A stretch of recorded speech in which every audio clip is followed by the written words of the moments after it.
Oi, oi. Hope you're all well. Thanks for coming back. Follow me on this journey of nostalgia, of my gaming journey over the years. Good, bad, and ugly.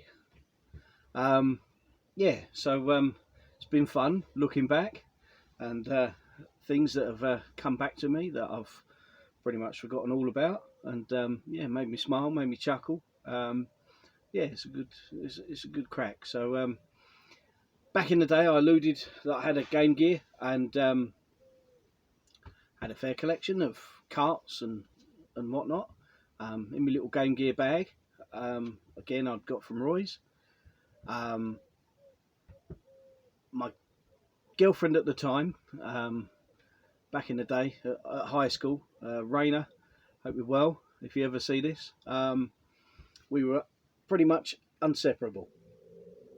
She was the love of my life up until that point. But yeah, she had a Game Boy, and I had my Game Gear, and she had a load of games on it. She was well into Mario, Tetris, and a few others. Bomb Jack, that was a cracker. That was a cracker on the Game Boy. So as you do, if the girlfriend asks if you know what's good for you, you bow down. And one day she piped up and said, "Love the Game Gear. Do you want to swap?" So me being the gent, what a mistake that was. Said, yeah, we'll do a straight swap, and that worked out all right. If you're happy, I'm happy. Everyone's happy. It's a winner. But little did I know the drama, the stress, the emotional heartache that it would cause me. So we swapped that evening. Lights down, go to bed, school in the morning. I go to bust out my Game Boy, have a little blast on Mario or Tetris, and that afternoon I got Nintendo World Cup, which I loved back on the NES, absolutely brilliant, which was a really good port. Bomb Jack, loads of other games, so I had a fair selection. And lights down, get under the duvet, ready to have a little go, switch it on. Hang on a minute, this ain't working. What's happening? I didn't know you couldn't play it at night time. I never let this on to her, but I didn't know that you couldn't play it at night. It had to have either a light or the contraptions, accessories to go with it to light up the screen so that you could play it in the dark. Silly arse here, didn't know that, and so I was absolutely heartbroken, absolutely gutted. No wonder the relationship didn't last. Well, that as well as the fact she found a boyfriend that had a car. After a couple of years, left me high and dry without my Game Gear. So never mind. I'm just getting like the shirt. You wouldn't want me jumping in a pool to save you, or in the sea. I can't even float, let alone swim. It is getting hot in here. It is getting hot. So yeah, changing the subject. It's getting all emotion. You see, getting all emotion. So that was the end of the Game Gear, and the Game Boy was fairly short-lived. Played through most of the games during the day, or with the silly attachments, and then gradually put it towards the next system. And hype was building around the next sort of generation of systems. My cousins, Danny and David, they were usually the first to get most new bits and bobs out.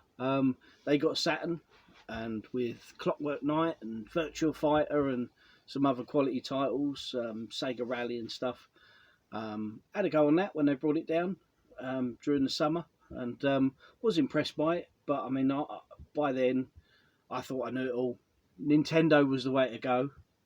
PlayStation had been announced, And I thought, oh, that'll be around for a couple of years and then that'll go, you know, like a lot of the other systems, sort of like a Jaguar type system that'll be here 1 minute and a dozen games out for it, and then it'll just dry up and die off, or like the Mega CD or the even the 32X. You know, they'll release it, do a half-assed job of it, and you won't hear of it anymore. So I stuck in the Nintendo camp. You know, the Nintendo seal of approval.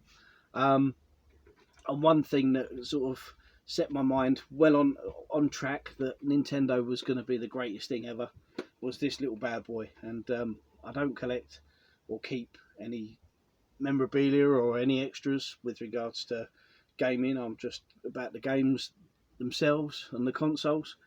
But this I'll always keep in the collection. It's the videotape which spurred me on and made my mind up back in the day that was worth holding out for. Never mind the Sony Pony that people were playing. This was worth holding out for, and so I did. Eventually traded in the Game Boy and all the games and the SNES back in the day, and the Mega Drive, and got an N64 and was so chuffed. I mean, with GoldenEye, it was a brilliant game, really atmospheric. I'm sure most of you have played it, completed it, what have you. Multiplayer was really good as well, but it felt like you're actually in the movie pretty much. You know, you were Pierce Brosnan, good or bad. Brilliant system, brilliant game.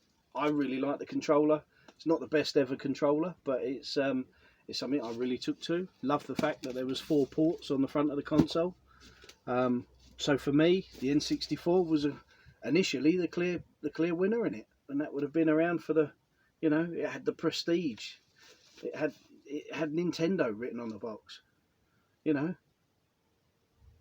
it was a business. And then to actually experience Super Mario 64, I mean, nothing could come close. You had things like Clockwork Knight and whatnot on the Saturn, but it was pretty much 2D. There was Pandemonium on the PlayStation and the Saturn, but they were all pretend 3D, weren't they? Hey, that bad boy was proper 3D. So absolutely loved it. Never completed it. Got so close, but never maxed out the stars and did everything in it. Kind of got so far, then it got a bit tough, and then just enjoyed wandering about, doing different things in it. But absolute stellar title, one of the best. Another game we got early on. The games were really expensive, and that's why most of us had to trade in our old systems and games, stupidly or unfortunately. We've spent an absolute bloody fortune getting them all back now. But Mario Kart, that was another cracking title. You know, proper 3D racing game with the prestige of Mario and all the characters. I mean, I play this now regularly with my boy on an emulation machine, Xbox, Coin Ops and all that on it, and loads of thousands of other games. We still have a blast on it now. The family get together. Got my mum an emulating sort of Xbox original, and my boy plays against my mum on it, which is great to see, because I remember, you know, busting out the N64 and having a blast and having a race-a-thon with mum, and having so much fun back in the day. Couldn't be without my football games. International Star Soccer. Just when that title screen comes up, International Superstar Soccer, cracking. It really takes me back. I mean, I've always been FIFA. FIFA's the one for me, but the old school ISS games, really good. Reminds me, I still need to get some proper box protectors for my N64 games. Got, I think I'm only about 20 odd left to get for the full UK set, or full PAL set as it were. Certainly made up for not having many games back in the day.